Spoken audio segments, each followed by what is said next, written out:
yasanze Yesu ninjoro aramubwira ati mwigisha tuzi yuko uri umwigisha wavuye ku Mana kuko ari nta wabasha gukora ibimenyetso uje ukora keretse Imana iri kumwe nawe. Yesu aramusubiza ati nukuri ndakubwira yuko umuntu utavyawe bwa kabiri atabasha kubona ubwami bw'Imana. Nikodemu aramubaza ati mbese umuntu yabasha ate kuvyarwa akuze yakongera agasubira mu nda ya nyina akavyarwa? Yesu aramusubiza ati nukuri ndakubwira yuko umuntu utavyawe n'amazi n'umwuka atabasha kwinjira mu bwami bw'Imana. Ikivyarwa n'umubiri naco n'umubiri, ikivyarwa n'umwuka naco n'umwuka. Amen. Ku murongo wa 14 haravuga ngo kandi nkuko Mose yamanitse inzoka mu butayu niko umwana w'umuntu akwiriye kumanikwa kugira ngo umwizera wese abone guhabwa ubugingo buhoraho. Amen. Dushimiye kubana namwe hano Arizona. Dushimiye baririmbyi batekereje, Imana ibahumugisha. Dushimiye n'abashumba, Imana ibahumugisha. Dushimiye n'umuryango ducumbikiye Fidel, Imana ibahumugisha. Mwebwe mwese turabashimiye kandi tubaye tunabasezeye, turasubira iwacu mu gitondo kandi turabashimiye cyane. Tugiye kuganira ijambo ry'Imana minota itare myinshi cyane.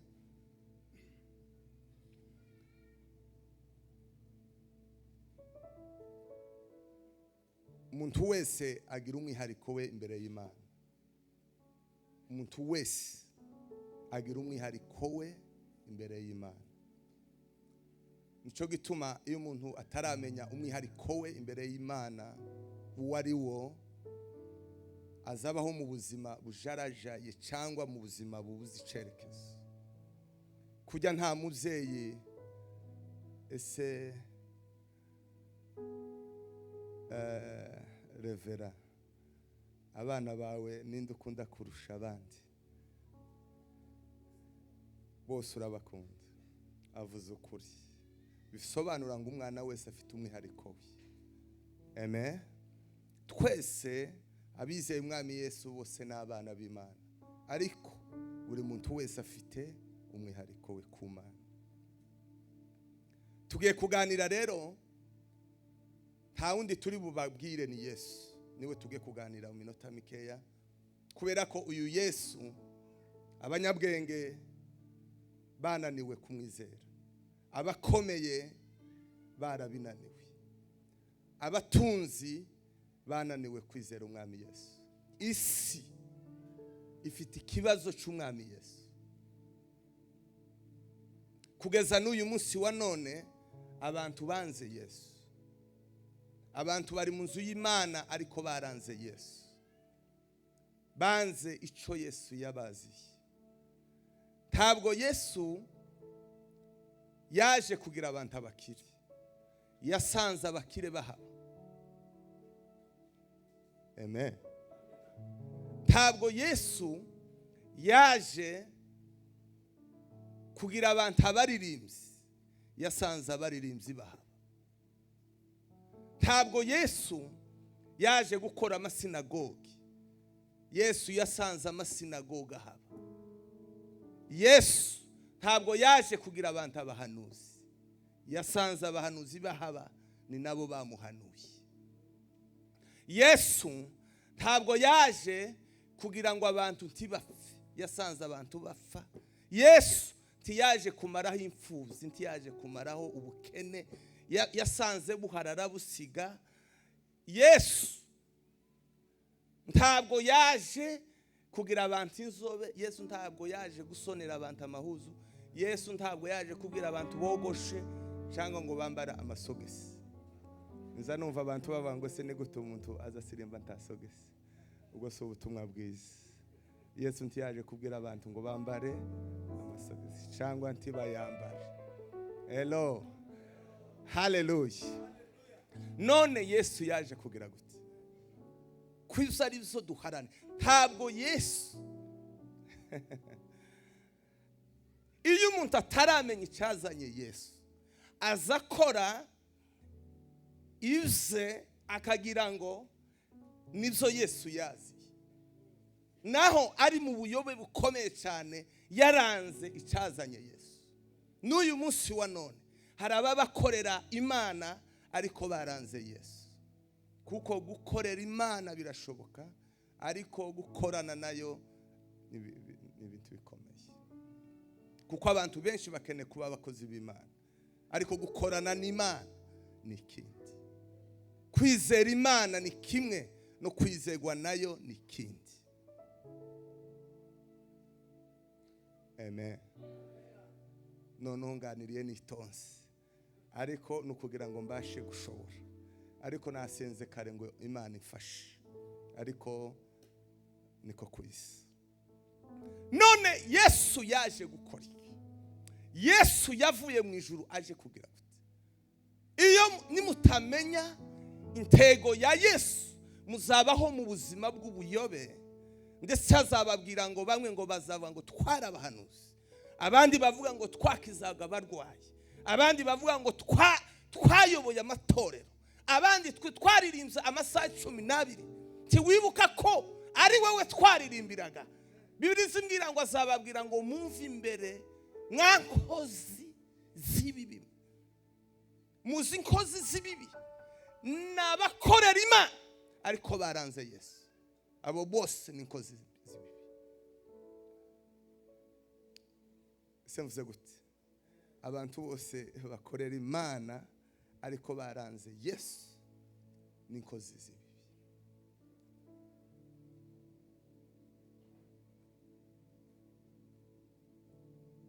None Yesu yaje kugira gute? Niki cyazanye Yesu? Yesu, Imana yari yararemye umuntu imurema mu shusho yayo.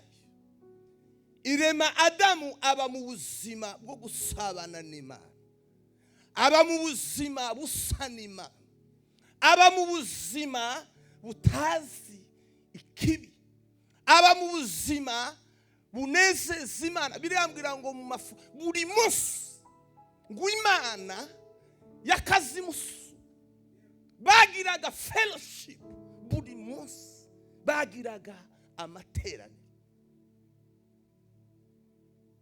Umunsi umwe ngo aza mu materaniro aho bahuriraga asanga Adamu yakereje amateraniro. Adamu we urihe ko nakubuze mu materaniro? Aho tuza duhurira ko nakubuze urihe Adamu? Toya nakereje nawe nibisitaza wa muntu wampaye yankorosi. Kandi umwuka yarambwiye ngo Adamu yanebwe umunsi yashatse. Umunsi Adamu yashatse ni umunsi yanebwe. Cyo tuma abantu benshi banebwe mu ngo zabo. Hano dufite abantu basenze bakira abasore, aba mama benshi basenze bakire batoye, n'abapapa ariko benshi banebwe mu ngo zabo. Umunsi Adamu yashatse yarongoye ni umunsi Satani yamufashe, kuko iwe ntiyari kumushora, yari yaramuhebuye kuko ubuzima bwiwe bwari mu Mana. Ariko umunsi yashatse ni umunsi yafashwe. Dufite abantu bafashwe bashatse, tubanze tubashambure mu izina rya Yesu, dutabare abo bantu. Hey!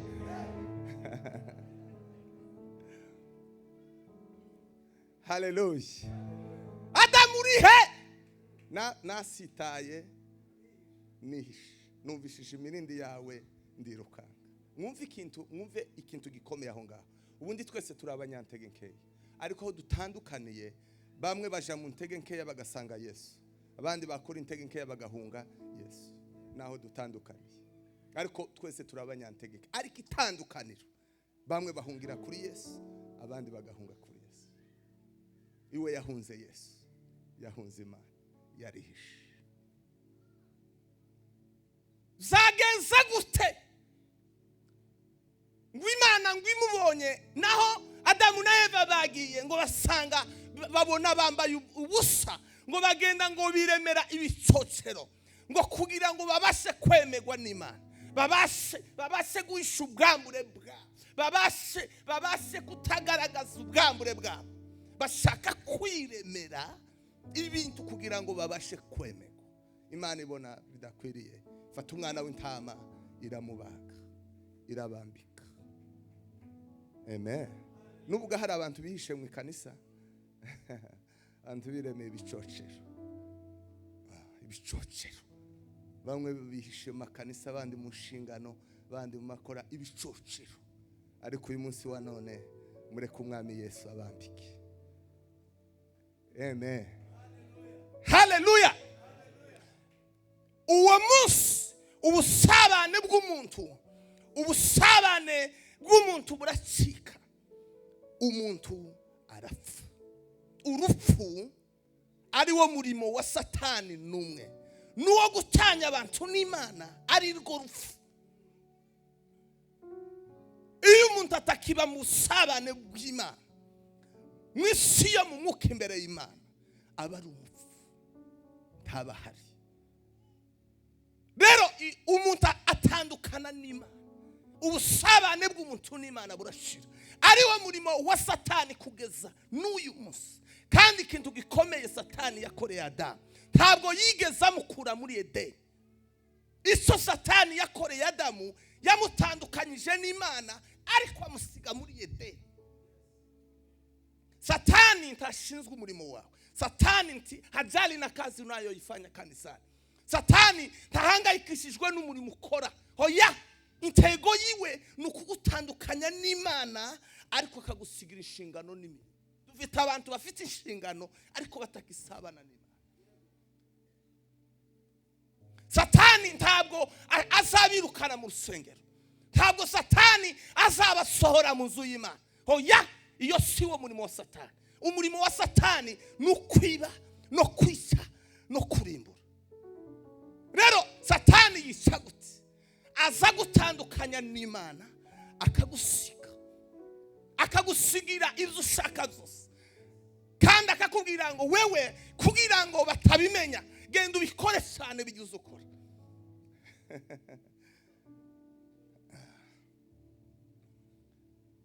Uwo ni wo murimo wa Satani kugeza none. N'umwanzi w'Imana, n'umwanzi w'umwami Yesu, n'umwanzi azaza ntashaka ko wewe usabana n'Imana, ntashaka wewe kubaho mu buzima Imana yakuremeye. Imana ntishe Satani n'umwanzi w'Imana n'abantu, nta muntu n'umwe Satani akunda. Umwuka yarambwiye ngo urwego Satani agezamo umuntu kumukoresha bingana n'urwangwa Satani amwanzi, kuko Satani ntagira urukundo. Semvuze gute? Tegere kino kintu. Nukuvuga ngo uburyo Satani agukoresha ni kurwangwa kwanga bingana. Nukuvuga ngo rero twaremewe imirimo myiza.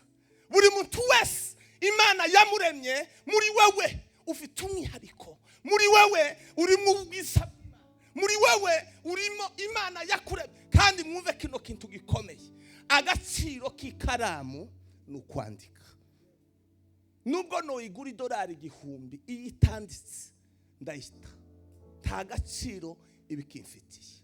Nukuvuga ngo rero umurimo wa Satani nukugira ngo abantu ntibabeho mu Imana yabaremeye. Umuntu wese agomba kumenya ni naremewe iki. Sinsa n'umuvandimwe waje, sinsa na papa. Kandi Yesu yaje gutanya abantu. Gusa mwebwe nyine mwama mubigira ngo muza muhura cyane, ariko Yesu we sizo zamuzanye. Yaje gutanya abana n'abavyeyi, abakazana n'abanyirabukwe, umuhungu na se, umukobwa na nyina. Yaje kudutanya ngo 2 na 3 tibahure mu nzu. Umugabo akizwe, umugore apagana. Abana bakizwe, abavyeyi baba abapagana. Umugabo akizwe, umugore abo mupagana.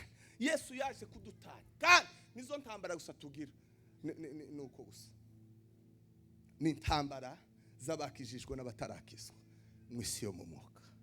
Nta zindi abantu bagira nizo ntambara. Nico Yesu yaje gukora. Yaje kugira ngo abavyeyi nibanga kumwizera abana bamwizera, umugore niyanga kumwizera umugabo amwizera, umugabo niyizera umugore nuko. Yesu yaje gutanya abantu kugira ngo bizere. Mwebwe muracamuhuza ngo dukundane cyane tibizoko. Yesu yaje gutanya. Semvuze gute? Ariko nyine mukundane, ariko we yaje kudutanya mu mwuka, mwisi yo mu mwuka. Turirimbe gato numva Imana. Mu gitondo neretswe Yesu yahamagara abantu ngwino ngwino ngwino ngwino usange Yesu za mitwaro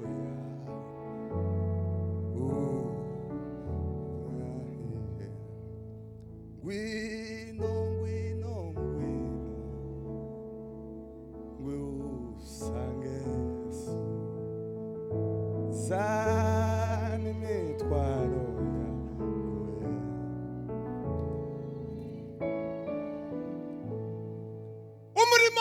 Yesu nuwo niwe ngiye gutindaho kubera ko niwe mwami wanje, niwe mwami mpamya, niwe naje kuvugira.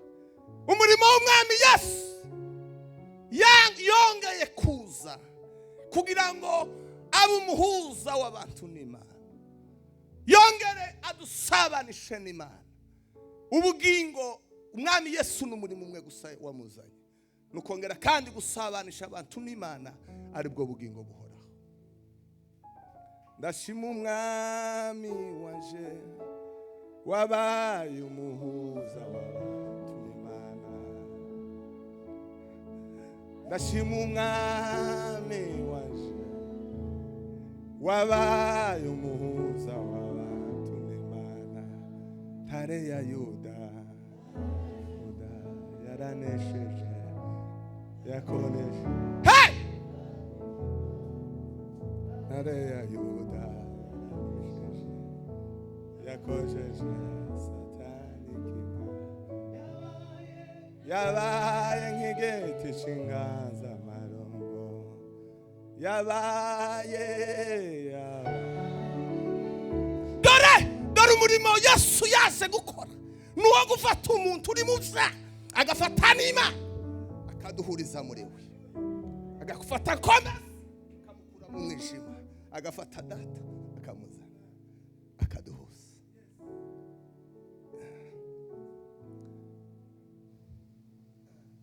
Rero ubuzima bwo gusabana, dore iyo umuntu kwanga Yesu ni ukwanga kwa gukiza. Yesu yaje gukiza abari mu byaha. Iyo umuntu yanze, iyo umuntu akomeje kuba mu isi y'ibyaha, aba yanze intego yazanye Yesu, aba yanze Yesu kwinjira mu buzima bwe, aba yanze Yesu kumucungura, aba yanze Yesu. Ndakeneye kuba mu mwijima, ndakeneye gusambana, keneye kunywa inzoga, keneye Yesu ndamwanze tinjira mu buzima bwawe, keneye kuroga, keneye kwangana, keneye kugwana, keneye kwiba, kubera ko isi abantu bakunze isi. Hariya muri Yohana wa mbere biravuga ngo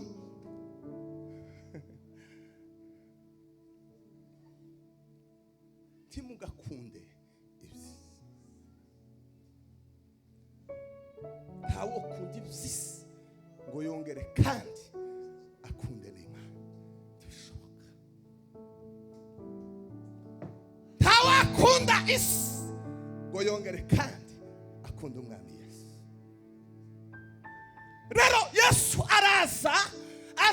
aza muri bene wa, baramwanga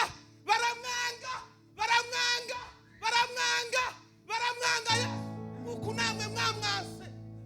Mukunda ikanisa, mukunda n'imikutano n'amadini, ariko mwanze Yesu. Nico gituma usanga ubuzima bw'abantu benshi hano hasi basa n'abandi kubera ko banze Yesu. Usanga abantu bataramukanye, usanga abantu bapingana, usanga abantu bangana, usanga abantu barwana, usanga abantu bavuga ibintu byaba isoni kimenyetso cy'abantu bakamere batarabona Yesu. Nijoro twarababwiye ijoro rya gatanu ngo umunsi Yesu yafashwe bamugejeje mwa Pilato ngo amuhereza kwa Herode ngo barakundana, ngo bari barangana, ngo baranganaga, ngo ariko ngo umunsi bamwijije mwa Herode ngo bamwijiza no mwa Pilato ngo barakundana, ngo bagira ubumwe. Mwebwe muracangana n'ikimenyetso cyo Yesu ntarinjira muri abantu bose bagira ya ubundi urukundo ni kamere y'ubumana. Umuntu wese ugira Imana agira urukundo. Bwana sifiwe. Bibiri navuga ngo Imana ni urukundo, Imana ni urukundo. Mu Mana ntiyaba ngo kunanga naka ngo kunda naka, aya mu Mana ntiyaba ngo nkunda runaka, uriya mugabo ndamwanga ngo ari kuriya mugore ndamukunda. Aya mu Mana haba urukundo kandi ikimenyetso cy'urukundo ngo ntirutekereze ikibi ku bandi, ntigwishimire ibibi ku bandi, ngo rwihanganira byose, rubabarira byose, ngo kandi ngo nubwo novuga indimi z'abantu kubaka amacace bikaba byinshi ariko nta rukundo, wewe ni mupotafu. Wewe uratenzwe ku Mana, ukeneye Yesu. Tubanze dushambure bene abo bantu. Dutere haleluya mirongo. Haleluya! Haleluya! Haleluya! Haleluya! Haleluya! Haleluya! Haleluya!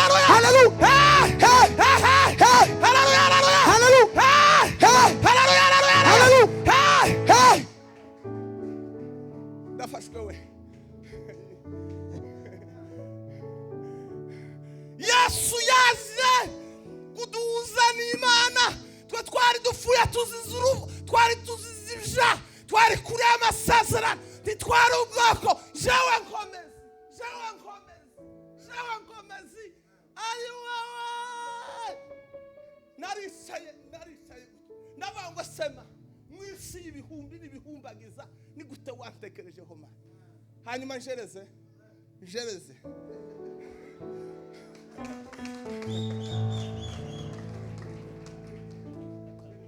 ndashima umwami wanje wabaye umuhuza w'abantu n'Imana.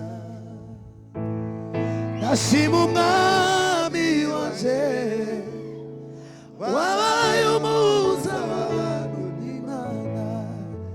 Arewe Yuda yakonjeje. Dore mwumve sikia tangazo.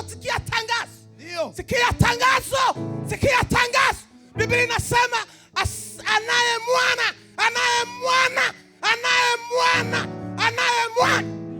uzima, asiye na mwana huyo Yesu, yeye ataimbe, ataongoze kanisa, atafanya nini kama hana mwana? Yeye huyo ni mpotevu, anahitaji mwana leo. Mpende mwana, mukunda Imana ariko mwanze umwana Yesu. Niwe wagoye abantu kuko Yesu yakugezemo abaje kuguhindura. Akazi ka Yesu nukuhindura. Nisho tuma abantu banze guhinduka, baramwanze ngo bahinduke. Uduhindure tuve mu buryohe bw'isi. Ni wani ngo mufite ifaranga. Biblia yarambwiye ngo biragoye ko abatunzi babona ubwami bw'Imana. Ese mvuze gute? Muzishaka ariko kandi Yesu ni number 1. Yesu ni Bwana sifiwe. Uwo mwana Yesu. Yohana ngo yaraza ngo mbonye ngumwana w'intama. Kandi mwumve aya makuru yihutirwa cyane. Muyumve yihuse arashitse ubunyene. Umunsi Yesu yazuse. Umunsi Yesu yazuse. Ngo yiyereka abagabo babiri. Ngo mushusho y'umuntu. Tibamumenya uko abantu tibaramenya kuko tibafite amaso yo kubona Yesu. Ngo bamubona ngo baragenda ngo baraganira ngo agiye gusuka mu muhana ngo baramwinginga ngo ngwino urare iwacu ngo akigera mu nzu gutya ngo agiye gushima gutya ngo amaso yabo ayakura amahaga ngo bagire gutya ngo babona ni Yesu ngo akatowe ngo yama bavamo ngo aragenda barabazanya ngo uzinyine kujya ngo kujya yaza tubwira amakuru ngo imitima yacu yarikeye noneho mbabwire gutya turatera hariwe 50 kandi zo haleluya nizo kuko hari abantu umwuka yambwiye baboshe bakeneye kubona Imana ariko bari mu bubata buteye ubwo bari mu bubata buteye ubwo ndio haleluya haleluya haleluya haleluya haleluya haleluya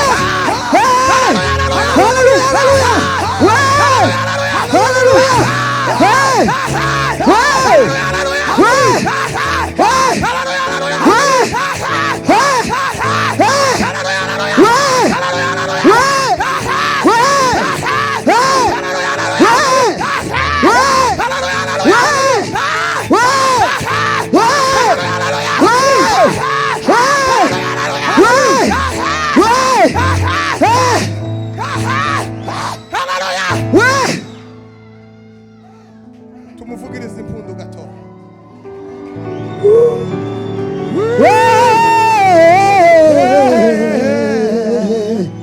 ndio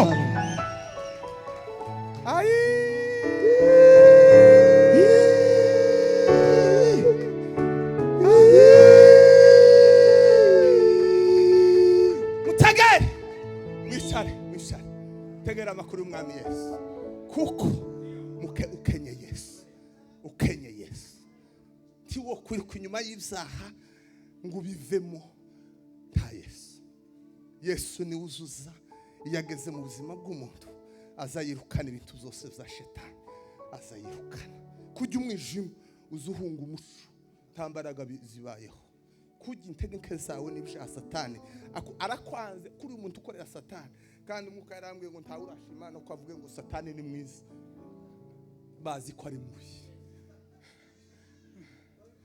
bazi ko satani ari mubi reka munongere mbabwire ngo satani ni umwanzi wawe ariko dufite uwadukunze ari umwami Yesu agira ibiganiro n'umugabo umwe witwa Nikodemu ngo uwo mugabo ngo yari umunyedini kandi ngo uwo mugabo ngo yari umwigisha yarazi ijambo ry'Imana yarazi Bibiliya yarazi amategeko kabagabo dufite bazi ijambo kubera ko mwebwe muzi ijambo hano ariko birakenewe ngo ritibuke rigere mu mutima muza amakuru menshi murayazi uko mwese kumurama mukosora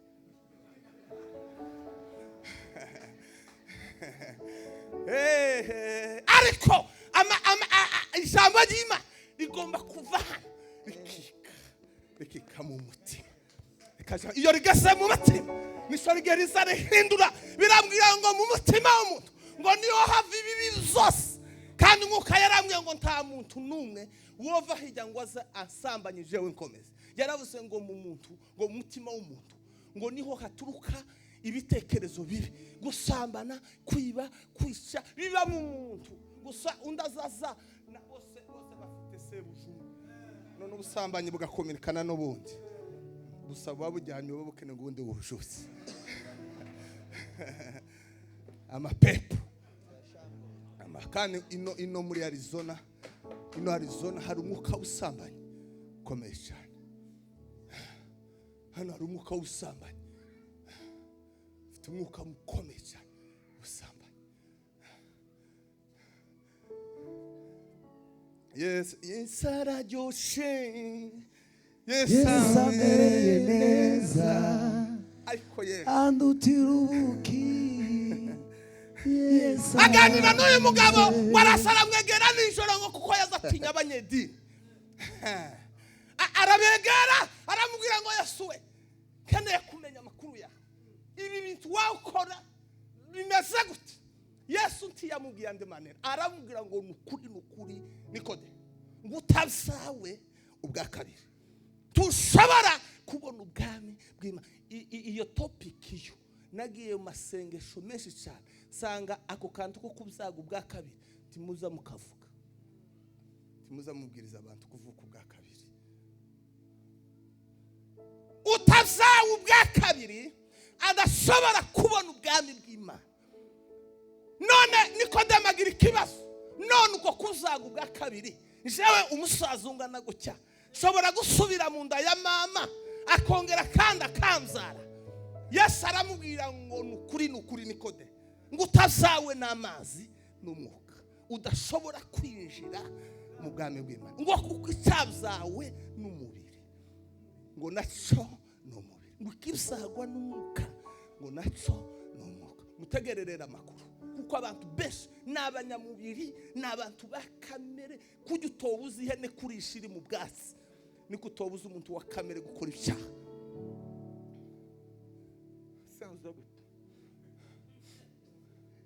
Kuko kamere ubuzima bwa kamere ni ugukora ibyaha, ubuzima bwa kamere ni ukwangana, ubuzima bwa kamere ni ugusambana, ubuzima bwa kamere ni ugutukana, ubuzima bwa kamere ni ugukunda ukanga umwanzi wawe, ubuzima bwa kamere ni ukwiba, kwisa, gusambana, kuroga. Murabisanga mu Bagalati ibice 5 ku murongo wa 19. Imirimo ya kamere ngiyi iragaragara. Tugiye kuyisoma hanyuma tuyishamburiye. Ni wisanga muri iyi lisiti uyu munsi wa none wemere Yesu aguhindura ubuzima bwawe. Ngawe ni muhasoma Abagalati. Tugiye muri gahunda y'ushamburizi gato hanyuma mwihangana ya deliverance. Ngiye gutandangiza. Kadusome. Soma papa. Dore imirimo ya kamere. Dore imirimo ya kamere iragaragara. Iragaragara ni uwa mbere gusambana, ubusambanyi, gukora ibiteye isoni, iby'isoni nke, gusenga ibishushanyo, kuroga, uburozi, kwangana, gutongana,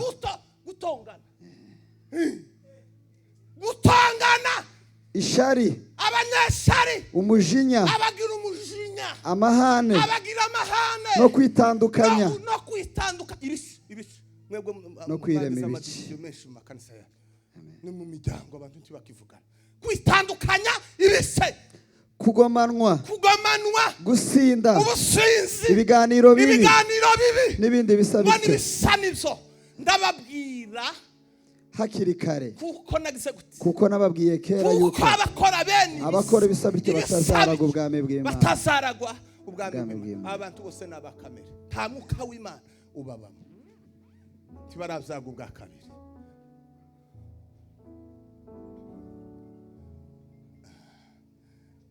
Tibaravyaga ubwa kabiri.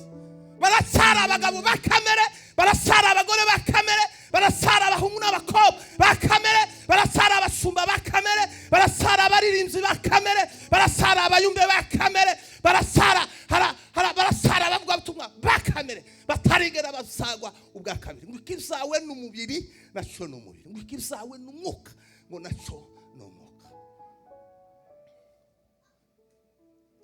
Dore iki nicyo kintu abantu benshi babuze n'umwuka w'Imana, kuzaga ubwa kabiri, guhinduka.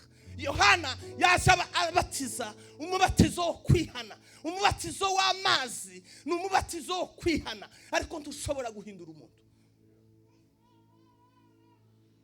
Nico gituma rero Yesu Bibiliya atubwira ngo Yohana yaravuze ngo uzi inyuma yaje jewe ndabatirisha amazi, ariko ugiye kuza inyuma yaje azababatirisha umwuka n'umuriro.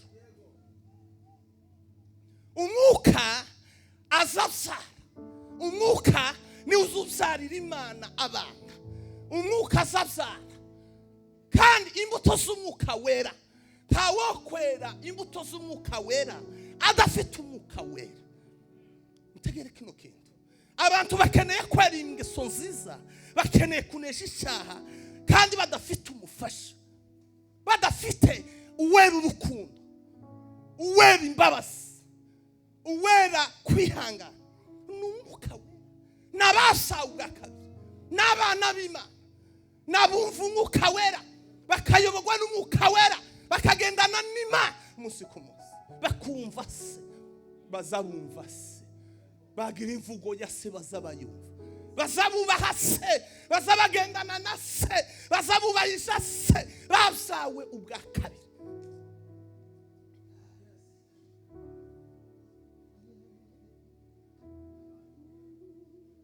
None ko mumaranye mugwana amashengero yanyu, mu miryango yanyu ko mumaranye, kandi uko aba bantu bose bazabagwana bose hano hanze bari muno bose n'abakristo. Ese muze gute bose uko bari muno n'abakristo hanze, tukenda nje ewa mwe kanisa tuyeshimu, lakini nje bamwe zamatukana bagishikanga batukana bavuye mu nzu y'Imana. N'abantu bakamere, abantu bakamere. Ariko uyu mugoroba dore umurimo wasanye Yesu yaje kudukura mu batabwiza, Yesu yaje kuducungura, Yesu yaje kudukura. Biratubwira hariya mu byakozwe n'intumwa ngo isumwa ngo Yesu ngo ntarindi zina dubasha gukirizwamo usibye izina rya Yesu, ngo yaje kugirira neza abantu bose ngo batwajwe igitugu na Satani. Vuga systeme ntoya musyo mu mwuka, kuko abantu benshi bagwana no mu mwuka batazi. Kuko Satani yamanuye kimwe cya gatatu c'abamarayika bavuye mu ijuru, igice cya gatatu. Nimba mu ijuru haba abamarayika, abize theology bishop, mu bamarayika haba abamarayika bangahe? Tibagira umubare.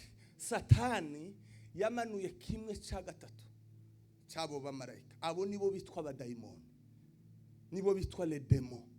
Haba abadayimoni bashinzwe ubusambanyi, haba abadayimoni bashinzwe amacakubiri, haba abadayimoni bashinzwe ubusinzi, haba abadayimoni bashinzwe sorcery, haba abadayimoni bashinzwe impanuka, haba abadayimoni bashinzwe divorce, haba abadayimoni bashinzwe irari ry'ifaranga, haba abadayimoni bashinzwe kurya, kuko ntimuzamusenga kubera ukundinda, nayo turaza kwishamburiya kuko Imana yanyu ninda ahana. Kandi kimenye kuko ari abadayimoni wo kwiri gutariye bigakunda, ariko iyo utekereje gusenga inzara zikujya, sivyo? Abo ni abadayimoni tibashaka gusenga, wiri nturye wirigwe gutyo ukubita igipindi nturye na amahoro, ariko ntusenga. Ariko nuzana ikibazo cyo gusenga inzara irakujya. Abo ni abadayimoni. Tuanze dushambure abadayimoni binda. Usibye ko bivuga ngo ni ibiryo n'ibyinda n'indani, ngo ariko amaherezo zombi umwuka azabitsemba. Amen. Ariko mujye nta kibazo, mujye nta kibazo.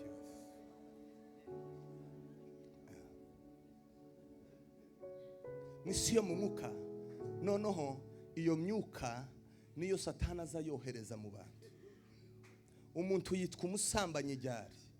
Yitwa umusambanyi w'umwuka w'ubusambanyi umwijiyemo. Umuntu yitwa umurozi ryari? Iyo umwuka w'uburozi wamugezemo. Umuntu yitwa umunyeshari ryari? Iyo umwuka w'ushari umugezemo. Umuntu yitwa umukristo ryari? Iyo umwuka w'Imana umugezemo. Nukuvuga ngo rero umuntu akora ibisa n'umwuka umutuyemo. Timugatinde ku bantu, natukana timuka kuko ikimenyetso c'abanebwe nabacira abandi imanza, kuko nibyo mubamo. Abantu bavuga abandi ico ni ikimenyetso c'abanebwe, kuko umugogo nuzubona gatotsi. Kuko umuntu uri imbere y'Imana cyane asenga azabona intege yaziwe, Imana izimwereka ubuzima bwiwe akeneye guhinduka. Ariko umuntu utaba mu mwuka abona intege nkeya z'abandi. Uyo myuka rero niyo abantu Bibiliya tubwira ngo tugwana n'imyuka myinshi hariya mu Baefeso. Abo tugwana nabo, abo duhanganye nabo ntabwo ari abamaraso n'inyama, ni imyuka y'ahantu ho mu ijuru, n'abatwa n'abafite ubushobozi, ni mu isi yo mu mwuka. Umuntu azaza gukora ikibi kera yaragikoze yaratsinzwe mu mwuka, umuntu azaja kwiba yarayibye kera, nta mbaraga gifite zo kubuza ukuboko kwiba. Tegere rero, kubera ko abantu benshi batazi isi yo mu mwuka, kubera ko Yesu ubundi isezerano rya kera zari mu mubiri, bagwanaga mu mubiri bakavushanya amaraso, abasirikare abanyizirayeli bakagenda bagatsindwa cyangwa bagatsinda bagataha. Ariko Yesu amaze kuza, intambara zikura mu mubiri azijana mu mwuka.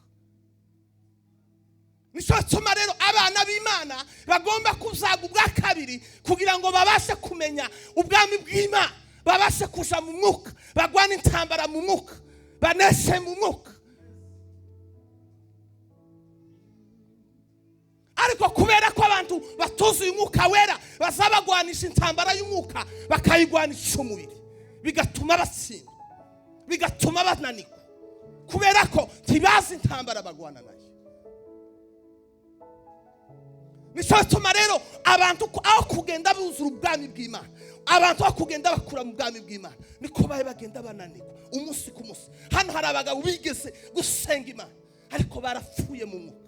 Dufite abamama bigeze gusenga, dufite abasore basenze, hari abandi basengeye iriya muri Afurika barabataramye bakaza basenga, ariko uyu munsi wa none bari hehe? Bari hehe? Mwarashitse muri ino, mwarashitse, mwanzi Imana, mwanzi Imana, mwanzi Yesu, mwanzi Yesu. Musa Imana yaramubwiye ngo manika inzoka. Musa we yari yabatumyemo inzoka zirabajya, nawe surinde inzoka uyimanike. Umugabo wese ureba iyo nzoka, umugore wese ureba iyo nzoka, umwana wese wakomwe ureba iyo nzoka arakira. Ngo niko n'umwana w'Imana ngo yamanitswe kugira ngo umurebe akire ibyaha. Nimwunamuke, nimwunamuke, Yesu agukiza. Unamuke urebe Yesu, unamuke urebe Yesu. Turebe ibyaha bya, turebe integeke za, turebe ubumara bw'isa, reba Yesu. Ariko ngo bamwe ngo baranga kureba, banga kunamuka ngo bakire ibyaha byabo, barapfa.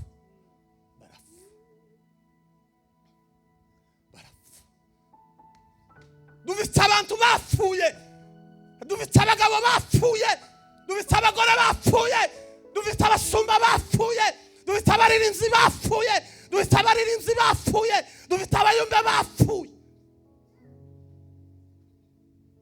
None niki cyakibananiza gusenga? Ubuzima bw'agakiza bugira n'isano n'amasengesho. Iyo umuntu ananiwe gusenga abanebwe. Nimba umugabo yo kwirirwa avuga bikarenga, umugore akirirwa avuga rikarenga, ariko gufata iminota 5 ngo asenge akananirwa. Kandi gusenga nako ari ukuvuga. Ese gusenga so kuvuga? Nimba umuntu yo kwirirwa avuga rikarenga, ariko yaje imbere y'Imana akananirwa kuvuga, akananirwa kuvuga. Mana we ndagukeneye, mwami Yesu we ndakwifuza, mwami we ndagukeneye mu rugo rwaje. Mana we ndagukeneye mu bana banje. Mana we ndagukeneye. Umugabo akananirwa kuvuga gutya, ariko akirirwa avuga.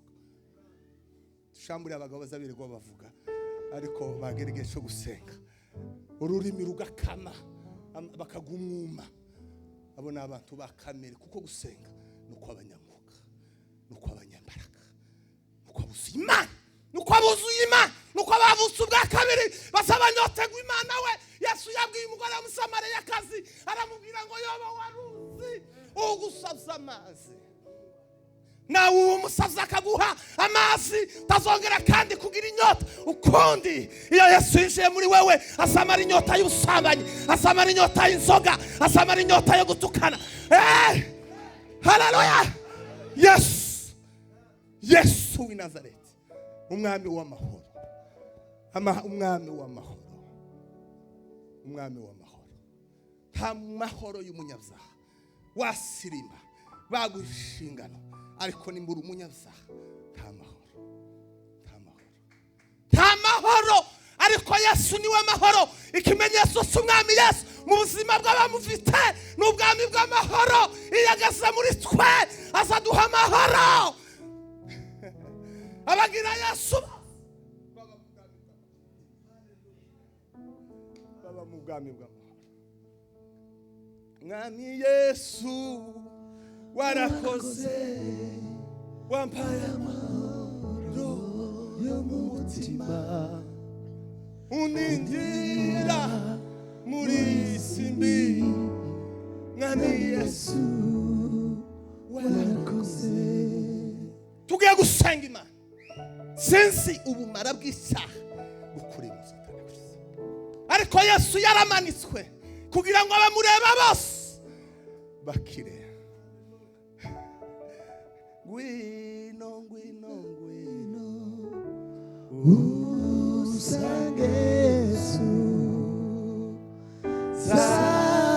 Abantu bararushe, abagabo bararushe, abagore bararushe, abapagani bararushe. Nimuze ku mwami Yesu abaruhu. Yemwe abarushe, yemwe abarushe, mw'abakobwa n'abahungu. Abantu babishwe n'ubusambanyi, abantu bishwe n'uburozi, abantu bishwe n'ishari, abantu banze kubabarira, abantu badakundana. Nimuze musange Yesu, muze musange.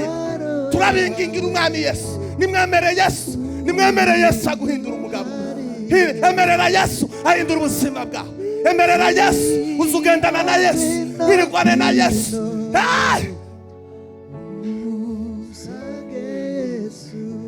Mureke kwiratana amafaranga, mureke kwiratana abana, mureke kwiratana inzobe, mureke kwiratana amahuzu. Mwiratane Yesu. Yesu muri je andutiye byose. Yesu mu buzima bwanjye andutiye umugore, andutiye abana. Umugore bumwe nari mu nzira ngenda mu kazi, mutima arambwira ngo komese. Yesu huye n'umugabo umwicanye, agafata umupanga akakuvuga ngo none ihakane Yesu ubunyine turama tukwica nutamwihakana, cyangwa turama tukwica ubunyine ubunyine. Nari mu nzira ndahagarara, mukarambwira ngo komese. Umuntu yamaze arambwira ngo komese, ngo suku ubunyine uhuye n'ababandi bakakubwira ngo komese wihaka, uvuge ngo uhera none nanze Yesu cyangwa tukwice. Ndahagarara ndavuga ngo nimunyice. Uku narapfuye kera gusa ndi ikintu kiraho, ariko nafanye na Yesu iraheke. Haleluya. Yesu abamufite yabarutiye byose. Abafite Yesu yabarutiye amafaranga, yabarutiye ifaranga, yabarutiye abagore. Izo mwaye mushaka abandi barabisize bakurikira Yesu. Izo mugokera, izo mushaka umunsi ku munsi, abandi barabisize bakurikira Yesu. Yobu azabatsinda mwebwe abantu bo muri Arizona. Yari umutunzi ngo kandi yari umukiranutsi. Ese mvuze gute? Ngo yari umutunzi ngo kandi ngo yari umukiranutsi. Mwebwe muzamukira mukama musuzugura bene wanyu, umukene ukazumutera ishoti, ugatangira no kumutegeka kuri mutoyo, ukazutegeka papa wawe kubera ifaranga. Ayo ni amapepo. Dushambure iryo pepo rive mu bantu. Haleluya! Haleluya! Ikarata zanditseho umubare w'ijana, ikarata zikamaze kujana ubwe impapuro wo twika. Amapepo y'ikarata si ifaranga.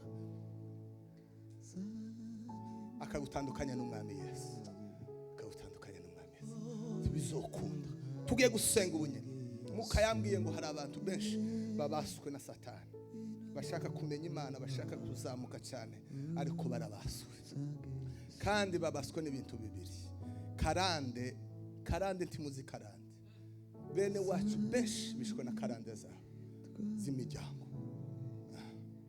Miryango karande ntimurayime. kubera iki abantu bagenda bagasenga bagera hano bose bagashira, abagore bagasenga bashaka bose bagashira. Aho abapasiteri batoya batangira kubaha inshingano bagera gutya bose bakama bahunga izumba, aho umushumba yagira gutya akamashira imbaraga agahunga. Muzamutekeza ngo niki, abayumbe bagahaguruka bose bakama bashira, akamaguruka abandi bakagenda. Uko abantu benshi barabayumbe, barabataramye, barabasenze, none bagiye baranebwe. Se mvuze gutya n'ubunebwe, baracyari muri Eden. Ariko iyo mureke mbabwira itangazo, iyo utagikora ico wakoraga cyaguheshaga imbaraga mu isi yo mu mwuka, iyo utakigikora uba waranebwe. Nimba wakaza usenga utagisenga warananiwe, nimba wakaza utanga amaturo akabamwe umugisha wawe, iyo utakiyatanga uba warananiwe. Kandi iyo Satani ashaka kugufata azabanza kica icyaguheshaga imbaraga mu isi yo mu mwuka. Niko azakora. Tugiye gusenga Imana, tugiye gusenga, turakora deliverance uyu mugoroba. Tugiye gufungura abantu. Hari abahungu, hari abagabo, hari abagore babaswe, hari abandi imiryango yabo babatanze ibitambo, kumuraga ngo abantu bose n'abasinzi gusa, bamwe baratambwe, muraga ngo abantu bose n'abasambanyi gusa. Hoya timwobimenya, mutabimenye, mutabihishuriwe ngo murebe ibintu biri mu isi yo mu mwuka. Ukusuka musanabo muri bo mu mwuka, mu mitima. Ukwano hari abantu bateye ubwoba mu isi yo mu mwuka, utuagenti twa shetani. Itwa umwuka yarambwiye kudushamburiya, utuagenti ni ukudusenya. Gusa Satani we ntazabohwa, ntazasha, ntazafungwa. Iwe shetani ni ikintu kiraho gitegereje Yesu wamutsinze amwishe noneho burundu.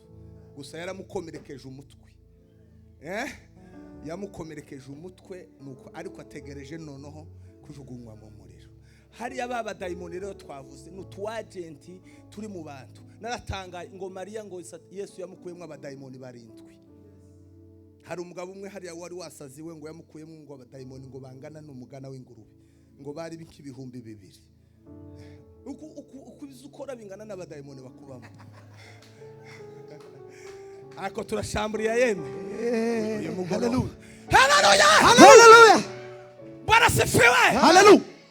Kandi amakuru anejeje cyane ngo uwo Mariya ngo yakuyemo abadayimoni 7, ngo niwe wa mbere yiyeretse, ngo amaze kuzuka gutya, ngo kandi ngo niwe ngo wagiye kureba, ngo ari kumwe n'undi mugore ngo basa kureba nimba Yesu yazuse, ngo kandi ngo amaze ngo niwe wa mbere uwo yakuyemo dayimoni 7. Erega abadayimoni bakubamo Yesu yozi gukuramo mu bishuti. Gusa ni dayimoni gusa zitakwemerera gusabana na Yesu, ariko zo kuvamo uri inshuti urumwira wa Yesu. Rero dukure mu tuntu tukurimo, hanyuma ugire Yesu.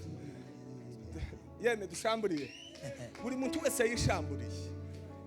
Twasobanuye ushamburiza icariso, niko gusanga ikirato cyo kuri ikirato ukagisanga ku meza yo kuriraho. Mama ukigira uti, ugikuraho ukakijana aho byagenewe. Ikirato kicoba ku meza yo kuriraho. Nukuvuga ngo hari ibintu Satani yashize mu mitima yacu bidakwiriye kubamo. Rero kubishambura nukubikuramo ukabijana aho zabigenewe. Niyo usambura kumuraga ngo turabona Dagoni se, jewe kindere ko nkabona Yesu kumusara, nukore kwa Satani gute, jewe nzanere kwa Yesu, niwe mwami waje. Semvuze gute dushambure rero za Dagoni. Umugabo umwe wari ufite abadayimoni 1000. Dufite abagore bafite abadayimoni, dufite abagabo bafite za Dagoni, babaswe bakore ngo uwo mugabo ngo bakaza bamukubita iminyururu gute akamayira kubera abadayimoni bamwuzuye. Ariko tugiye gukora ushamburizi yera. dushambure iyo turashamburiya kubera ko abadayimoni ni 2,000 niyo maximum, ariko turagabanya gatoya ariko dutere 7 zawushamburize gusa, kuko biri yambwira ngo umuntu wese ngo agira dayimoni imwe imushinzwe, kandi umuntu wese afite ubushobozi bwo kuyinesha, ariko iyo inesheje ngo izigenda izenguruka igashaka inzu yayo kugaruka irebe nimba ukiri mu bwiza bw'Imana. None izigenda iri ku ruhande rwawe izerera irebe ngo nimba unanirwa gutya ntiza yinjira. Iyo wanebwe igasanga hakinguye ntiza yinjira, izigenda igahamagara ngo abandi 7 ngo bayirusha imbaraga ngo bakaza ngo bakinjira. None ngo azaba mubi cyane, nico gituma iyo umuntu yakijijwe ari umusinzi, iyo anebwe azananirirwa mu businzi. Iyo umuntu yakijijwe ari umusambanyi, iyo anebwe n'ubusambanyi bwongera kumutsinda. Iyo umuntu nukuvuga ngo rero baba dayimoni rero baroza noneho ukaba mubi cyane bakakuha, wazugira ngo ugera gutya wapi, wazugira ngo ugera gutya wapi. Nimuhaguruke dusenge Imana. Zanani imbaraga zawe uzuduhembure, turakurindiriye amasaha ahezeyo.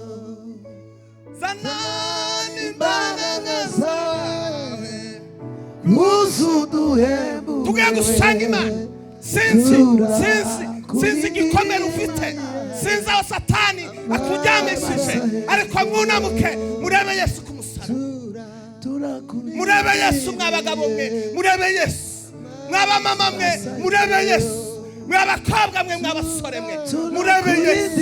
Yesu ni umunyembabazi, Yesu ni uyu munsi wa none arasahamagara ngo akize abagabo, akize abagore, aragukeneye Yesu.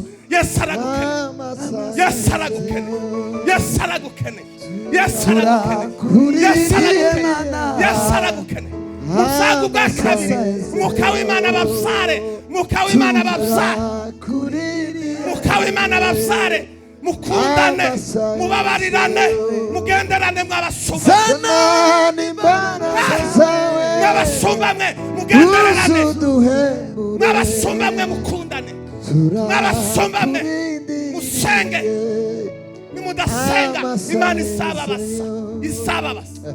Kandi mwumve abantu bose batarasengerwa n'abafite gahunda yo gusengerwa n'abadagifite gukora amakanisa, mutegere aya makuru, mutegere iki kintu gikomeye muri system. Hariyo system ivuga ngo tugwiza abashumba benshi b'abanyantegeke bananiza abakristo,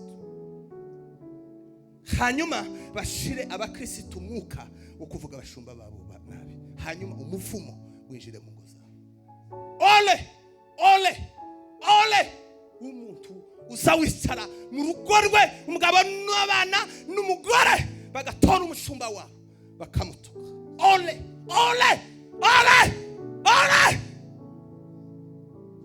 uwo ni wo muvumo mufite wo gutora umushumba wawe, mukamwambika ubusa, mukamukwiza umuhana wose, mukamutuka, mukamukoza isoni, mufite ishano rikomeye cyane. Abashumba badasenga muzobazwa n'abakristo batita ku bashumba.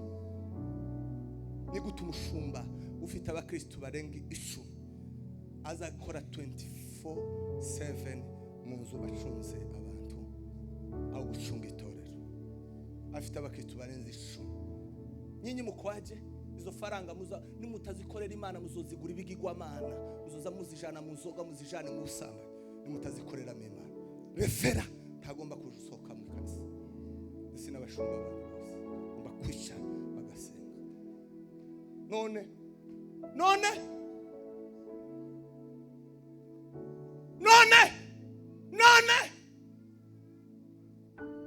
kwa nini munapuzia wokovu? Kubera kimwanza gakiza.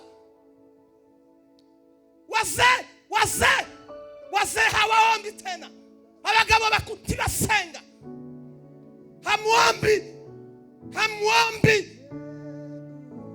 hamwombi watoto wenu wanawatazamia kwa nini? Wamama hamwombi. Kama hamwombi nyumba zenu zitabomolewa. Kandi ngwimana ngusasenya urugo gumwibone. Umugore wese ugira umwibone n'umugabo. Urugo rwiwe rwosima iziruse. Hari imiryango itazihuza hano. Bavukana batazabaramukana. Uwo mumufu. Tugiye gusenga Imana. Murebe Yesu. Yesu aragukeneye. Agukiza. Murebe Yesu.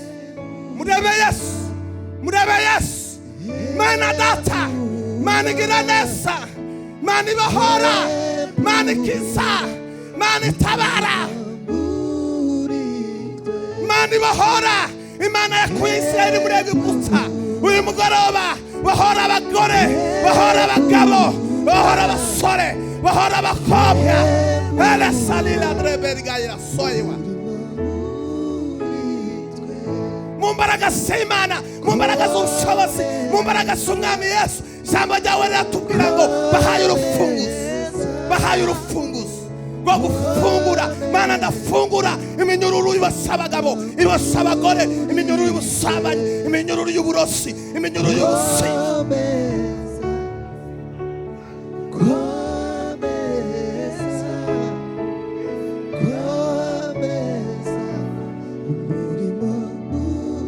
Mumbaraga Imana, mumbaraga zibahora. Abagabo nibunamuke barebe Yesu, barebe wewe Yesu. Abagore nibunamuke barebe Yesu. Abaririmbyi nibunamuke, abahungu nibunamuke, abasore nibunamuke, nibabone Yesu, nibakubane mu buzima bwabo. Injira mu buzima, ababoshwe nibabahoke mu izina rya Yesu, nibabahoke mu izina rya Yesu, nibabahoke.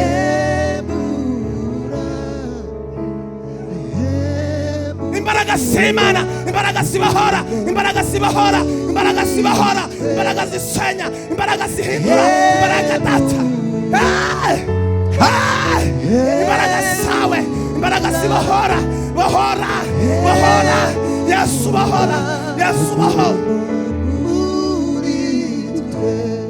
Yesu bahora, Yesu bahora, Yesu bahora, Yesu bahora, Yesu bahora, Yesu bahora. Yesu bahora, Yesu bahora. Abasubiye inyuma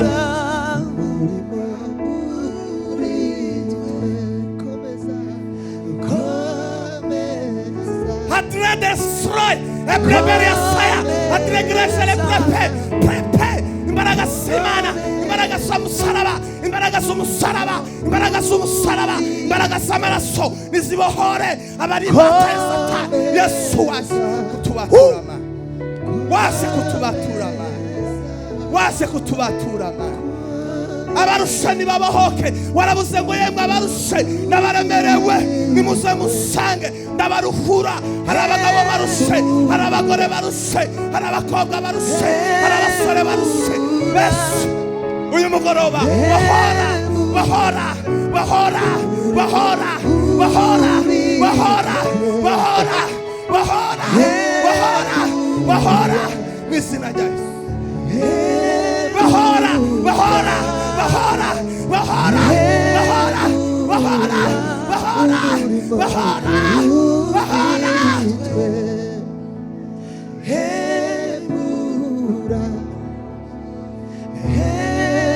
Bahora, bahora mu izina rya Yesu. Bahora, turabahoje mu izina rya Yesu. Abakandamijwe na Satani, abakandamijwe na Satani, abababajwe na Satani, abafite agahinda, ababuze amahoro yo mu mutima. Mu izina rya Yesu, mu izina rya Yesu. Mwami Yesu, reka bakwizere. Ntawakwizera atabiheshejwe n'Imana. Mwana we ntawakumenya atabiheshejwe n'Umwami Yesu. Reka data abakene kukumenya Yesu, bamenyesha data. Niwe waje kutumenyesha Imana, niwe waje kutumenyesha Imana. Turagukeneye Imana, turagukeneye Imana mu izina rya Yesu. Tugiye gusengera abantu bakene kuvuka ubwa kabiri. Utazawe ubwa kabiri ntabwo ashobora kwinjira mu bwami bw'Imana. Umuntu uzi ko yabatijwe ariko atigeze yuzura umwuka wera, natambuke tumusengere yuzure umwuka wera. Umwuka wera azaguhindura. Kandi ubuzima bw'abanyamwuka bagenda bava mu bwiza binjira mu bundi bw'isi, bava mu bwiza binjira mu bundi bw'isi. Tambuka tugusenge, wowe ukeneye kuzaga ubwa kabiri, ukeneye umwuka w'Imana, ukeneye kuzura umwuka wera, ukeneye kuzaga ubwa kabiri mw'abagabo, mukeneye kuzaga ubwa kabiri mw'abamama mwe, mukeneye kuzuga mw'abaririmbyi mwe, mukeneye kuzaga ubwa kabiri mukuzura umwuka wera, mukuzura umwuka wera, umwuka wera akakuyobora, kumvira umwuka wera. Abakeneye kuzaga ubwa kabiri, umwuka wera aguhindure umwana w'Imana, umwuka wera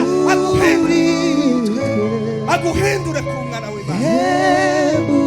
Keneye umwuka wera, keneye umwuka wera gusigaga, keneye umwuka wera muri wewe aguhindure, aguhindure, aguhindure, aguhindure, aguhindure umwana w'Imana.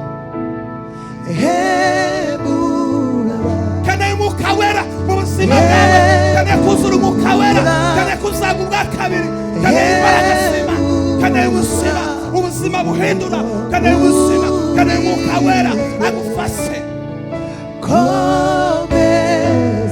Ndababwira ukuri n'ukuri, azabanya amazi atabasha kwinjira ubwami bw'Imana.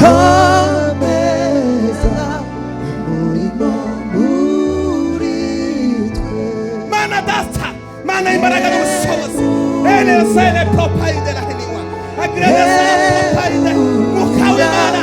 Mana data, Petero na Yohana bararurutse baza kurambika ibiganza, muruka umwuka wera, muzura umwuka w'Imana, muzura imbaraga zawe, muzura ubwiza bwawe, babuka ubwa kabiri mu izina rya Yesu, muzura ubwiza bw'Imana. Edesa pedeke, edgrasa medesa, esebresa ke. Imbaraga zawe, mwuka wawe wera, warawusengo, tazawe n'umwuka, n'abasabara kizagwa n'umubiri, kizagwa n'umwuka, ndetse n'umwuka, izina rya Yesu, mwuka wawe wera, mwuka wawe wera, mwuka w'Imana, warawusengo dasa, uwo mwuka w'ukuri, n'abana nawe, nasa.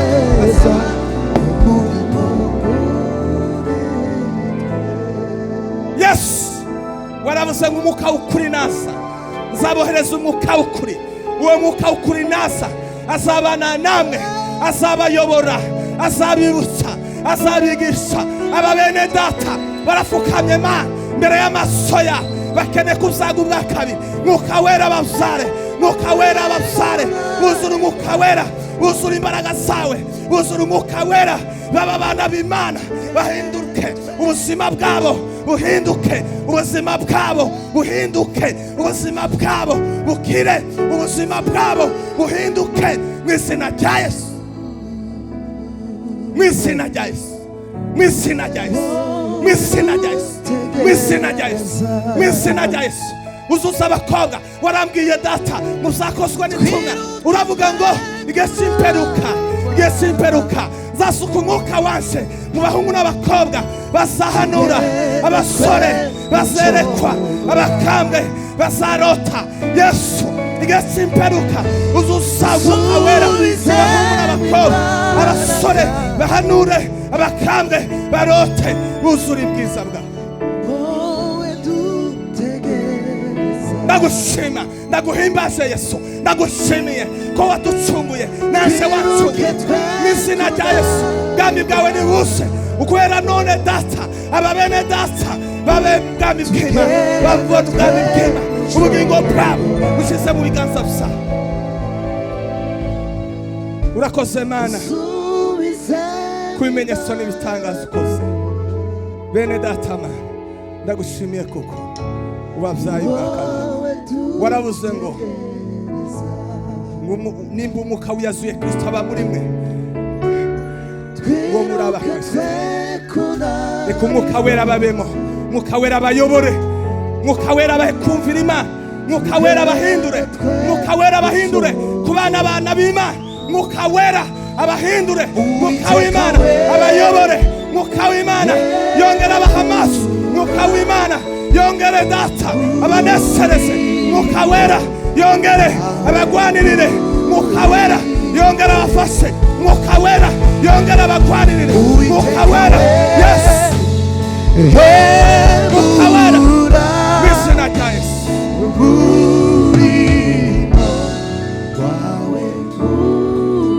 Urakoze Mana kuri bene data ugiriye neza uyu mugoroba, ntabari twahuguye izina ryawe rishimwe hejuru, tugukomeye amashyi mu izina ryawe. Tugiye dusenga, tugiye gusengera bene data basubiye inyuma mu mwuka. Mwuka yigeze kumbwira, arambwira ngo nkomeze tukemere kubaho mu buzima butsinzwe. Mwanditsi yaravuze ngo Satani winyishima hejuru ngo iyo nguye imbamjusi. Mwuka arambwira ngo nkomeze tukemere kubaho mu buzima butsinzwe. Hariya muri Yesaya 40 kuri 29 na 30 haravuga ngo abasore b'imigenda ngo baziruka ngo bashobore, ariko abategereza Uwiteka ngo niwuha imbaraga abatentebukiwe, niwuha imbaraga abasize intege, niwubongeraho imbaraga. Ngo abategereza Uwiteka ababa ku gicaniro ngo bazahabwa imbaraga, ngo azabaha imbaraga.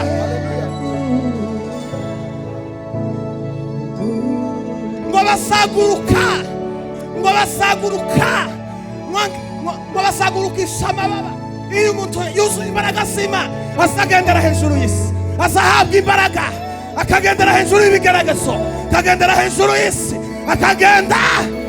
Abategereza Uwiteka, ababika ku gicaniro, abagabo bategereza tibazacogora, tibazananirwa, ngo bazasubizwamo imbaraga nshya, bazasubizwamo imbaraga nshya. Tugiye gusengera abantu bananiwe, bongere basubizwemo imbaraga, bongere basubizwemo imbaraga. Murihangana dusenga, murihangana dusenge gatoya. Niko kwisi nibyo. Haleluya. Abagabo bategereza Uwiteka, abagore bategereza Uwiteka, abasore bategereza. Muzoshaka ifaranga, muzoruha, muziruka ngo abasore bige, ngo baziruka baruhe, ngo kandi wariko ngo bategereza. Aba bana n'Imana we bagategereza ngo bazasubizwamo imbaraga, ngo bazasubizwamo imbaraga, kandi ngo bazahabwa.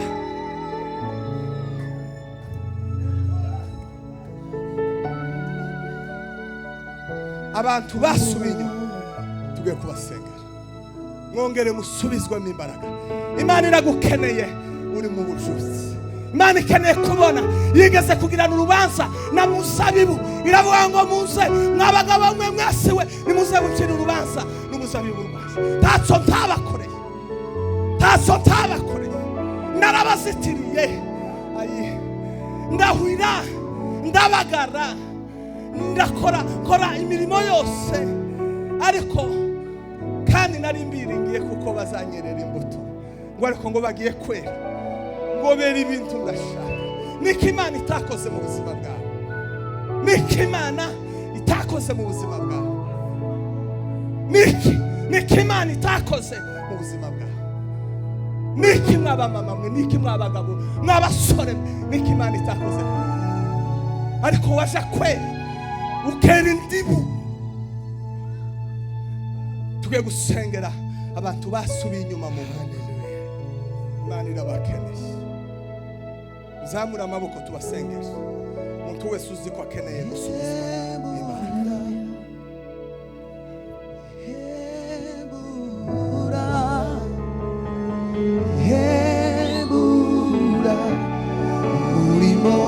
Uyu mugoroba mwiza, Mana Data, ndakwereka abagabo n'abagore bazamuye imitima yabo, basubiye inyuma, ntibakiri mu bwiza, ntibakiri mu mbaraga, ntibakiri mu bushake bwawe, basubiye inyuma, barananishwe, barageragejwe, barananirwa, urugenzi rwarabatsogoye.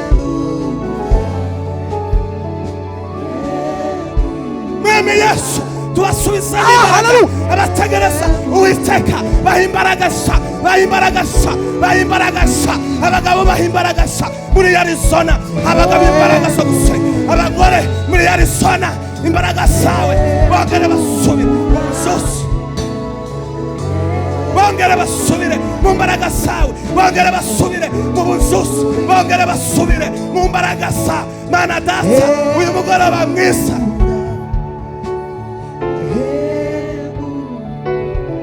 abagabo bari abanyembaraga barananijwe mu bigeragezo Mana abagore baramyaga amanywa na nijoro Mana barananijwe n'ibigeragezo Mana abahungu n'abakobwa beza waremeye imirimo myiza barananijwe n'ibigeragezo bari mu buzima butsinzwe baratekereza ngo se barakora gute baratekereza ngo se ndava muri bino bintu bimeze gute ndasubira mu bwiza bwawe gute ariko uyu mugoroba Mana kujya wagiriye Adamu wabaza umwana w'intama wongera kandi uhisha ubwambure bwiwe kubera urukundo wari umukunze niko n'amaraso ya Yesu niko watanze Yesu kugira ngo abasubiye inyuma yongera abahimbaraga niko ijambo ryawe rimbwira muri Yesaya rirambwira ngo Uwiteka yansigiye amavuta kugira ngo mbwirize ubutumwa bwiza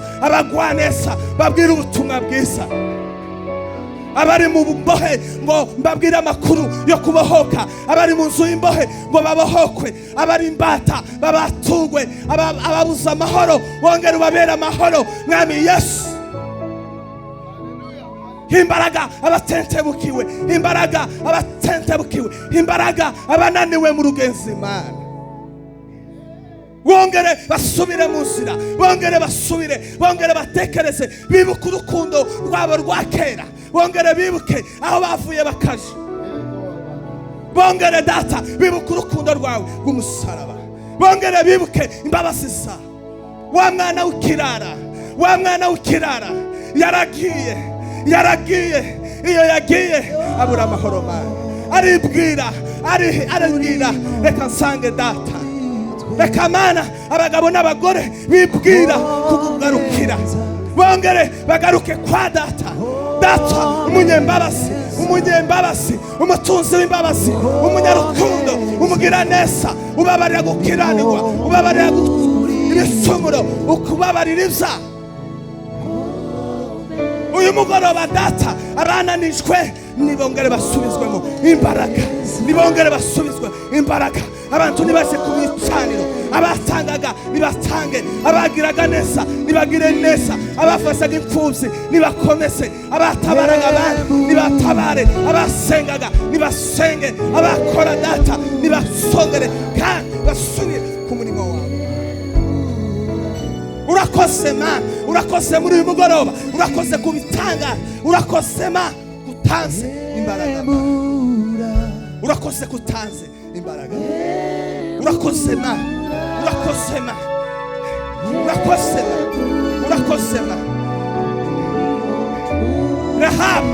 Rahabu wari indaya umugoroba umwe yahindutse nyirakuruza wa Yesu Rahabu wari indaya Rahabu yari indaya ariko umugoroba umwe ahinduka nyirakuruza wa Yesu Baraba wari umugome umugoroba umwe Yesu aramubohora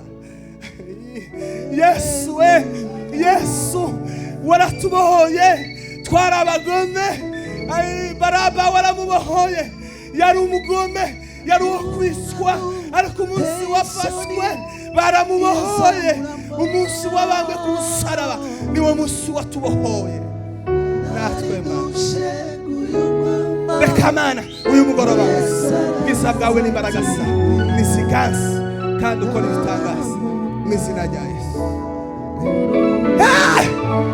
Bwana asifiwe haleluya haleluya haleluya haleluya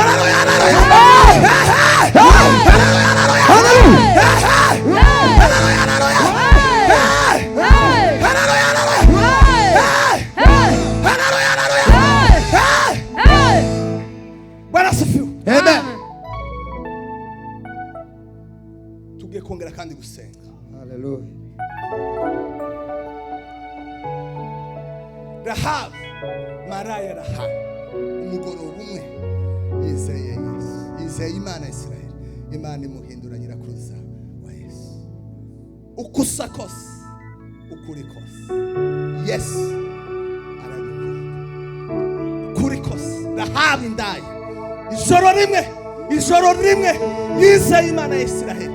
Imana yamubwira ngo Rahabu, wari indaya, wancumbikiye Rahabu, wampishe Rahabu, naje ndaguha agakiza Rahabu, kubera kuko wizeye Imana. Tiwite kuza Satani agukoresha, ita utera intambwe imwe urebe Yesu. Tugiye gusengera, iryo ni itangazo ariko ngiye turarisengera.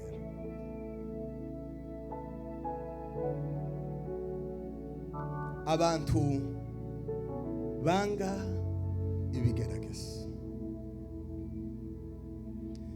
inzira y'agakiza ni inzira yo kubabazwa. Abandi baciwe ibihanga, abandi batetswe mu mavuta, abandi barangajwe n'imiryango, abandi batandukanyijwe n'abavyeyi, abandi baciwe ibihanga, abandi barabambwe kubera inzira y'agakiza. Sinjia raisi, sinjia raisi, kutembea na Yesu, akuongoza. Tugiye gusengera. Hari abantu bari mu ntambara, hari abantu bari mu bigeragezo, hari abantu bari mu bigeragezo bikomeye cyane. Kandi mureke mbabwire, uko twese turi hano ntiduhuje intambara kandi ntiduhuje ibigeragezo. Nico gituma ugomba kwiherera uri uw'agaciro imbere y'Imana. Tiwite ku bandi, iherere. Iyo wagize intambara ni wewe wenyine uzuzigwana. Iyo wabuze amahoro ntabaza bagufasha.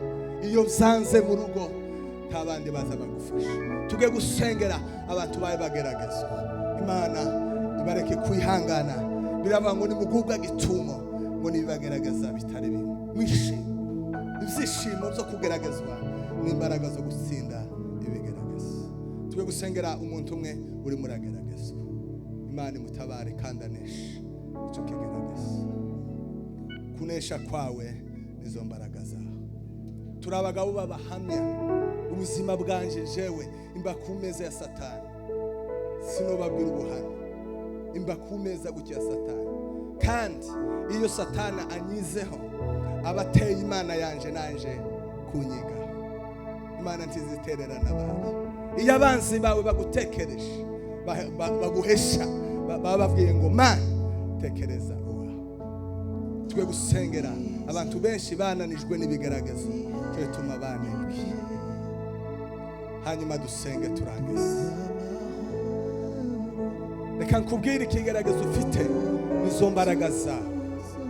Ikigeragezo ufite, tugeragezwa mu bigeragezo bitatu. Kwizera kuza kutugerageza, isezerano rizari tugerageza.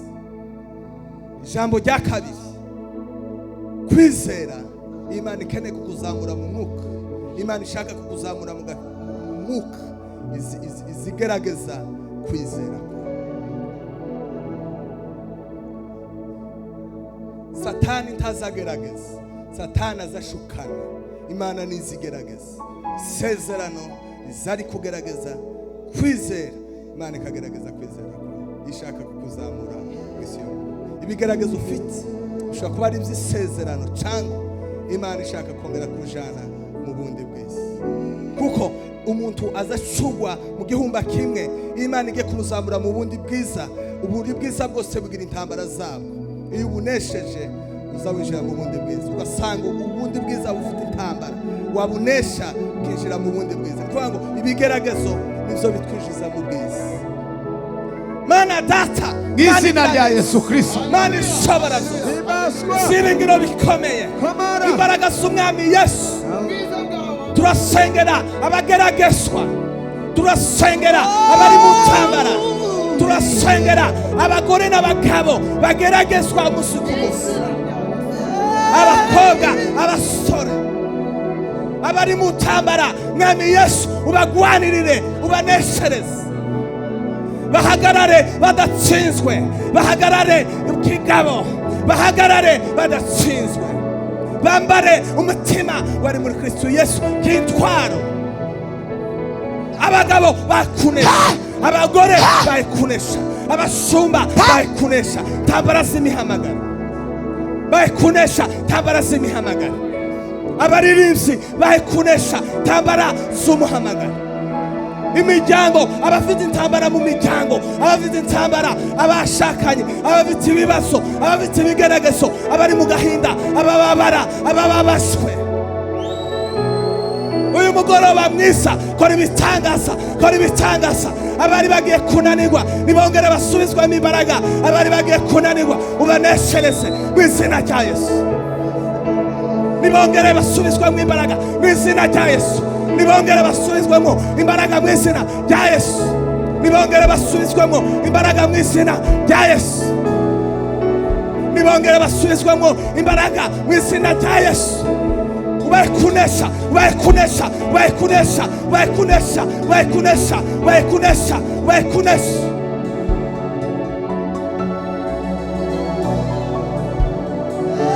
mu izina rya Yesu nibakomerere mu kwizera abageragezwa mu burwayi abageragezwa mana ubaha imbaraga mwami urakoze mana urakoze ku bimenyetso n'ibitangaza urakoze ku bwa Arizona tuyisabiye ububyutse mana tuyisabiye ubumwe tuyisabiye imbaraga kubera ko wabahaye umugisha w'ibifatika wongera ubaha umugisha wo mu buryo bwo mu mwuka kubera ko wabahaye umugisha w'ibifatika wongera ubaha umugisha wo mu isi yo mu mwuka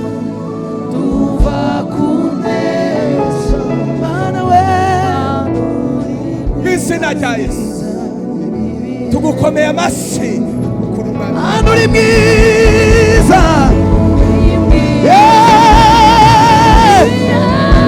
haleluya Mana uri mwiza Mana uri mwiza Mana uri mwiza Mana uri mwiza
Mwanejejwe n'ijambo ry'Imana twese twanezerewe tuzamura amaboko abanezerewe turebe haleluya haleluya kubera ko twanezerewe bagiye gukomeza kuririmba aka karirimbo dutange ahirya ahantu harategereje ko duherekeza umushumba sibyo ajana amazi mu rugenzi yatugaburira iby'umwuka natwe dutange twumubiri twaguwe neza dukomeze tugubwe neza n'ahantu hazafasha iyo waguwe neza cyane ugomba no gukora n'ahantu biza bijanye ngaho nimukomeze abantu mukomeze muze hano hari zere ku batafite cash na cash app na ikanisa muza muyandikaho uyandike izina wandike ngo y'umushumba komeza kugira ngo bayamenye sibyo byiza dukomeze ariko jewe iyo nanezerewe iyo ubundi ijambo rirangiye nibwo nza numva ari umwanya wo guhita nsirimba. Sinashaka gusirimba ntarumva ijambo, ariko ijambo rirangiye nza numva ari bwo buryohe. Ubundi igisirimba kizamura amarangamutima, ijambo n'ubwenge bwo gusabana n'Imana. None ko ndumva no reka bagashiremo, niko natekereje, kugira ngo twumve ijambo none turyakire, siko kwiza. Tuza tureka gusirimba tutarumva, erega uba urya ibijavu nibyo byiza. Koze kubantu naje nkunda igisirimba, ariko sinzo nkunda gusirimba. Nzasirimba iminota 3 nakumva ari ukuntu bigenze kicari, ariko ijambo rirangiye nzama numva naje nawe muvuga utumwa. Sinzi nzanumva nzi kubwiriza umuvuga utumwa abwiriza. Kandi nzanumva nagize ibitekerezo, nzanguma kandika kuzuza mfite hari ibintu, ariko yarangije kubwiriza nzatekereje wa murimo uragoye, nimba ari umwuka, nimba ari ukunezerwa. Ariko pastor ngwino hano, Reverend ngwino, pastor Manuel, pastor Mahirwe, nimuze n'uyu mwanya wa hano, umwanya waratujana, nimuze dusirimba akagasirimba, hanyuma turabona kwakira igitaramo, dukomeze kugeza uko Imana itegeka. Ni iminota 5 yo kuvuga ngo ijambo twumvishije ntiritandukane natwe tuvuye hano, ahubwo riduherekeze ribane natwe mu mitima yacu. Abaguwe neza mu ijambo nizo mbaraga zo gutunga twebwe bo hanze, siko kwiza. Gutunga twebwe bo hanze ni ukwakira ututuntu batubwiye tukatubika mu bitekerezo. Iyo maze kumva ijambo nzamba umusazi, ngaho nimudushiremo igisirimba. Naringiye kurondogora, kandi ubundi yo nahagarika isinza no kuvuga gusa igomba gukora. Ngaho mushiremo igisirimba, mugume mutanga amaturo,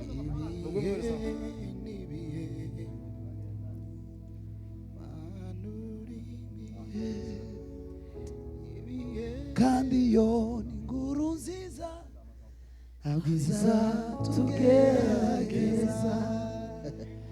Turi hafi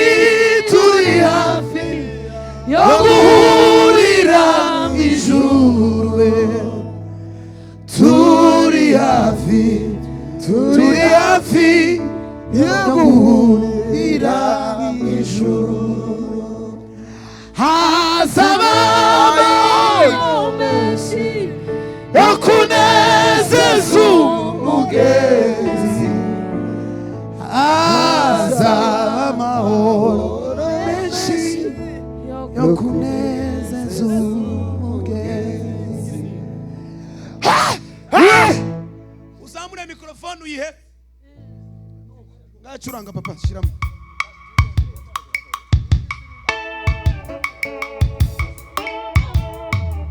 Mitume wake Mwokozi walipojazwa na Roho walitenda mambo yote kwa ushirika, walitenda mambo yote kwa ushirika, walitenda mambo yote kwa ushirika, walitenda mambo yote kwa ushirika.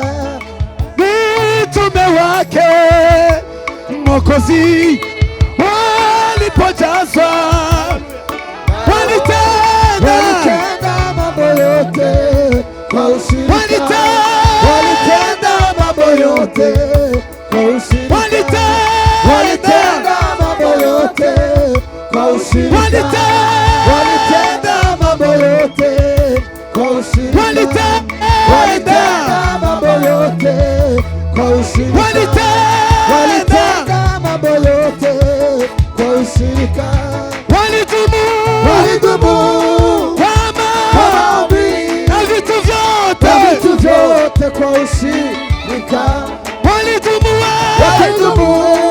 kwa maombi na vitu vyote kwa ushirika, wakichukua mizigo yao, walidumu kwa maombi na vitu vyote. Haleluya.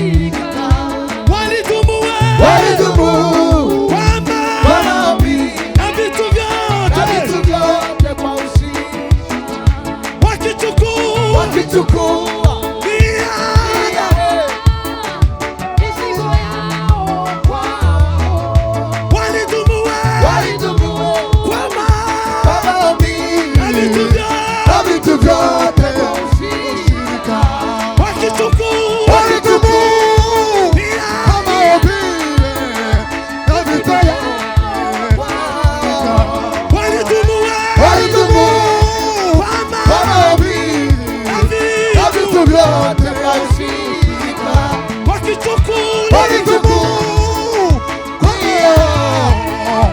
vitu vyote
uwo ntahaye ijambo yicare. Imana ibahe umugisha.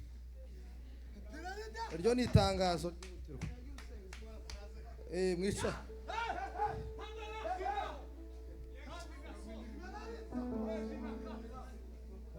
Itangazo twicare. Imana ibahe umugisha.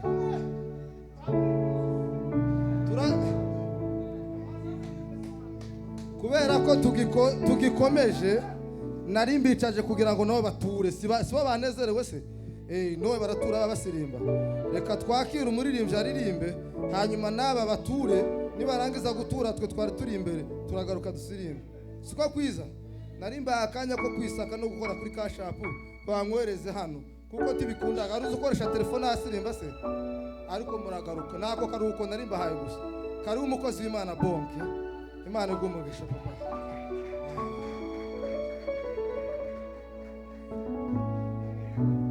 Ako na akanya mbahaye ko kugira ngo natwe